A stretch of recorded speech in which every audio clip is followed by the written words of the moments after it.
Hello everyone, this is Farhanaz. Welcome to my YouTube channel. Today I am going to discuss about economic integration. ಇವತ್ತು ನಾವು ಆರ್ಥಿಕ ಸಂಯೋಜನೆಯ ಬಗ್ಗೆ ಅಧ್ಯಯನ ಮಾಡೋಣ. In this part I am going to explain introduction, meaning, forms and conclusion. ಈ ಭಾಗದಲ್ಲಿ ನಾವು ಆರ್ಥಿಕ ಸಂಯೋಜನೆಯ ಬಗೆಗೆ ಪೀಠಿಕೆ, ಅರ್ಥ, ಅದರ ವಿಧಾನಗಳು ಮತ್ತು ಉಪಸಂಹಾರವನ್ನು ನೋಡೋಣ. The world is becoming smaller, perhaps not literally, but certainly in terms of international trade. Improved productivity, technological development, and better transport infrastructures are all contributing to globalization. This increased interdependency makes trade issues and trade performance even more important. In this scenario, the concept of economic integration become very important part of international trade. ಅಂತಾರಾಷ್ಟ್ರೀಯ ವ್ಯಾಪಾರ ಎಂಬುದು ಇಡೀ ವಿಶ್ವವನ್ನೇ ಅತ್ಯಂತ ಚಿಕ್ಕದಾಗಿಸಿಬಿಟ್ಟಿದೆ. ಸುಧಾರಿತ ಉತ್ಪಾದನೆ, ತಾಂತ್ರಿಕ ಅಭಿವೃದ್ಧಿ ಮತ್ತು ಉತ್ತಮ ಸಾರಿಗೆ ಹಾಗೂ ಮೂಲಭೂತ ಸೌಕರ್ಯಗಳು ಜಾಗತೀಕರಣಕ್ಕೆ ಕಾರಣವಾಗಿವೆ. ಹೆಚ್ಚಿದ ಪರಸ್ಪರ ಅವಲಂಬನೆಯು ವ್ಯಾಪಾರ ಸಮಸ್ಯೆಗಳು ಮತ್ತು ವ್ಯಾಪಾರ ಕಾರ್ಯಕ್ಷಮತೆಯನ್ನು ಇನ್ನಷ್ಟು ಮುಖ್ಯವಾಗಿಸಿವೆ. ಇದರಿಂದ ರಾಷ್ಟ್ರಗಳ ಮಧ್ಯೆ ಅಂತರ ಅವಲಂಬನೆ ಹೆಚ್ಚುತ್ತಿದೆ. ಈ ಹಿನ್ನೆಲೆಯಲ್ಲಿ ಅಂತಾರಾಷ್ಟ್ರೀಯ ವ್ಯಾಪಾರದಲ್ಲಿ ಆರ್ಥಿಕ ಸಂಯೋಜನೆ ತನ್ನದೇ ಆದಂತಹ ಪ್ರಾಮುಖ್ಯತೆಯನ್ನು ಪಡೆದುಕೊಂಡಿದೆ. Meaning of the economic integration. It is the unification of economic policies between different states through the partial or full abolition of tariff and non-tariff restrictions on trade. ಆರ್ಥಿಕ ಸಂಯೋಜನೆಯೆಂದರೆ ವಿವಿಧ ರಾಷ್ಟ್ರಗಳ ನಡುವೆ ಆರ್ಥಿಕ ನೀತಿಗಳ ಏಕೀಕರಣವಾಗಿದೆ. ಸುಂಕದ ಭಾಗಶಃ ಅಥವಾ ಪೂರ್ಣವಾಗಿ ರದ್ದುಗೊಳಿಸುವಿಕೆ ಮತ್ತು ವ್ಯಾಪಾರದ ಮೇಲಿನ ಸುಂಕೇತರ ನಿರ್ಬಂಧಗಳನ್ನು ನಿರ್ಮೂಲನೆ ಮಾಡುವುದೇ ಆರ್ಥಿಕ ಸಂಯೋಜನೆಯಾಗಿದೆ. In other words, any type of arrangement in which countries agree to coordinate their trade, fiscal and monetary policies is referred to as economic integration. ಇನ್ನೊಂದು ಅರ್ಥದಲ್ಲಿ ದೇಶಗಳು ತಮ್ಮ ವ್ಯಾಪಾರ, ಹಣಕಾಸಿನ ಮತ್ತು ವಿತ್ತೀಯ ನೀತಿಗಳನ್ನು ಸಂಘಟಿಸಲು ಒಪ್ಪುವ ಯಾವುದೇ ರೀತಿಯ ವ್ಯವಸ್ಥೆಯನ್ನು ಆರ್ಥಿಕ ಸಂಯೋಜನೆ ಎಂದು ಕರೆಯಬಹುದಾಗಿದೆ. Let's know the forms of economic integration. Number 1, preferential trade area. Number 2, free trade area. Number 3, customs union. Number 4, common market. Number 5, economic union. Number 6, political union. ಆರ್ಥಿಕ ಸಂಯೋಜನೆಯ ವಿವಿಧ ವಿಧಾನಗಳು ಹೀಗಿವೆ. ನಂಬರ್ 1, ಆದ್ಯತಾ ವ್ಯಾಪಾರ ವಲಯ. ನಂಬರ್ 2, ಮುಕ್ತ ವ್ಯಾಪಾರ ವಲಯ. ನಂಬರ್ 3, ಸುಂಕಕೂಟ. ನಂಬರ್ 4, ಸಾಮಾನ್ಯ ಮಾರುಕಟ್ಟೆ. ನಂಬರ್ 5, ಆರ್ಥಿಕ ಒಕ್ಕೂಟ. ನಂಬರ್ 6, ರಾಜಕೀಯ ಒಕ್ಕೂಟ. Let's know these forms one by one. First one, preferential trade areas. Preferential trade areas exist when countries within a geographical region agree to reduce or eliminate tariff barriers on selected goods imported from other members of the area. This is often the first small step towards the creation of a trading bloc. Agreements may be made between two countries, that is called bilateral, or several countries, that is called multilateral. ಯಾವುದೇ ಒಂದು ಭೌಗೋಳಿಕ ವಲಯದ ದೇಶಗಳು ಆ ವಲಯದ ಇತರ ದೇಶದಿಂದ ಆಮದು ಮಾಡಿಕೊಳ್ಳುವ ಆಯ್ದ ಸರಕುಗಳ ಮೇಲಿನ ಸುಂಕದ ಅಡೆತಡೆಗಳನ್ನು ಕಡಿಮೆ ಮಾಡಲು ಅಥವಾ ತೆಗೆದುಹಾಕಲು ಒಪ್ಪಿಕೊಂಡಾಗ ಅದನ್ನು ಆದ್ಯತೆಯ ವ್ಯಾಪಾರ ವಲಯ ಎಂದು ಕರೆಯಬಹುದಾಗಿದೆ.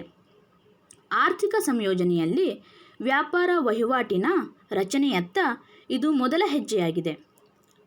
ಇಂತಹ ವ್ಯವಸ್ಥೆ ಎರಡು ದೇಶಗಳ ನಡುವೆ ಅಥವಾ ಹಲವು ದೇಶಗಳ ನಡುವೆ ಒಪ್ಪಂದ ಮಾಡಿಕೊಳ್ಳುವ ಮುಖಾಂತರ ಅಸ್ತಿತ್ವಕ್ಕೆ ಬರುತ್ತದೆ. Next, free trade area. A free trade area occurs when a group of countries agree to eliminate tariffs between themselves but maintain their own external tariff on imports from the rest of the world. The North American Free Trade Area is an example of free trade area. ದೇಶಗಳ ಗುಂಪು ತಮ್ಮ ನಡುವಿನ ಸುಂಕವನ್ನು ತೆಗೆದುಹಾಕಲು ಒಪ್ಪಿಕೊಂಡಾಗ ಅದನ್ನು ಮುಕ್ತ ವ್ಯಾಪಾರ ವಲಯ ಎನ್ನುವರು. ಆದರೆ ಈ ವ್ಯವಸ್ಥೆಗೆ ಒಳಪಟ್ಟ ದೇಶಗಳು ಪ್ರಪಂಚದ ಇತರ ದೇಶಗಳಿಂದ ಮಾಡಿಕೊಳ್ಳಲಾಗುವ ಆಮದಿನ ಮೇಲೆ ತಮ್ಮದೇ ಆದ ಬಾಹ್ಯ ಸುಂಕವನ್ನು ಕಾಯ್ದುಕೊಳ್ಳುತ್ತವೆ. ಉತ್ತರ ಅಮೆರಿಕಾದ ಮುಕ್ತ ವ್ಯಾಪಾರ ವಲಯ ನೆಫ್ಟಾ ಎಂಬುದು ಇದಕ್ಕೆ ಪ್ರಮುಖ ಉದಾಹರಣೆಯಾಗಿದೆ. Next, customs union. A customs union occurs when a group of countries agree to eliminate tariffs between themselves and set a common external tariff on import from rest of the world. The European Union represents such an arrangement. ದೇಶಗಳ ಒಂದು ಗುಂಪು ತನ್ನ ನಡುವಿನ ಸುಂಕವನ್ನು ತೆಗೆದುಹಾಕಲು ಒಪ್ಪಿಕೊಂಡು ಮತ್ತು ಪ್ರಪಂಚದ ಇತರ ಭಾಗಗಳಿಂದ ಆಮದಿನ ಮೇಲೆ ಸಾಮಾನ್ಯ ಬಾಹ್ಯ ಸುಂಕವನ್ನು ನಿಗದಿಪಡಿಸುವುದನ್ನು ಸುಂಕಕೂಟ ಎನ್ನುವರು.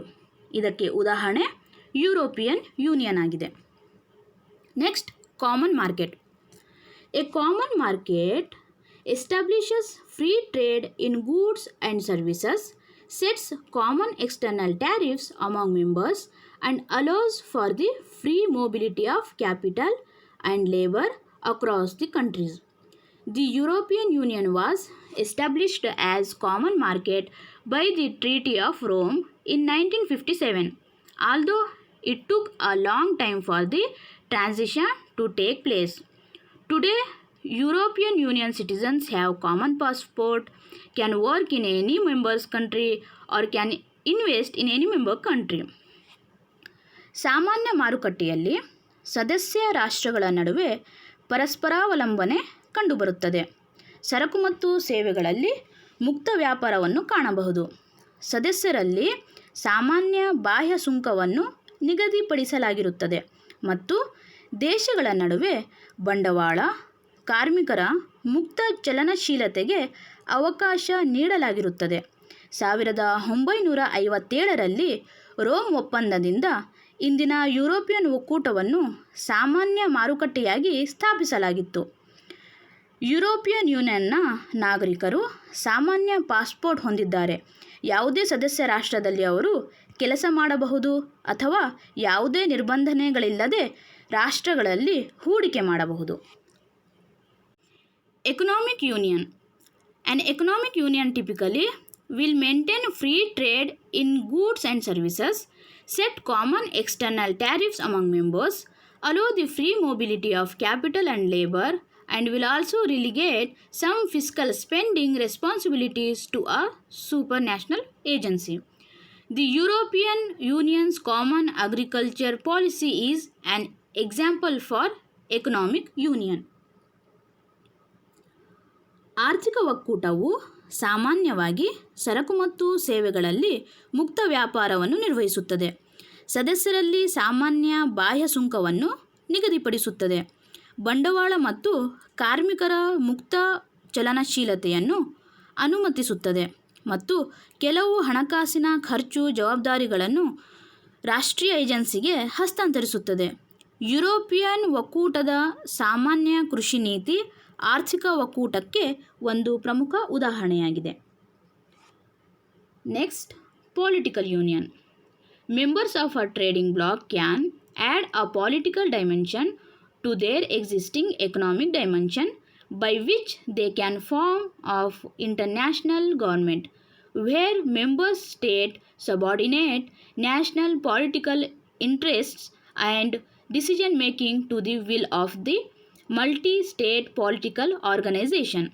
European Union is the example of such political union.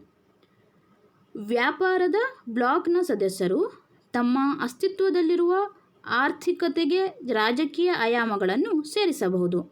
ಅವರು ರೂಪಿಸಬಹುದಾದ ಆಯಾಮ ಅಂತಾರಾಷ್ಟ್ರೀಯ ಸರ್ಕಾರದಲ್ಲಿ ಸದಸ್ಯರು ರಾಜಕೀಯ ಹಿತಾಸಕ್ತಿಗಳನ್ನು ಅಧೀನಗೊಳಿಸಿ ಮತ್ತು ಬಹುರಾಜ್ಯ ರಾಜಕೀಯ ಸಂಘಟನೆಯ ಇಚ್ಛೆಯಂತೆ ನಿರ್ಧಾರ ತೆಗೆದುಕೊಳ್ಳುತ್ತಾರೆ.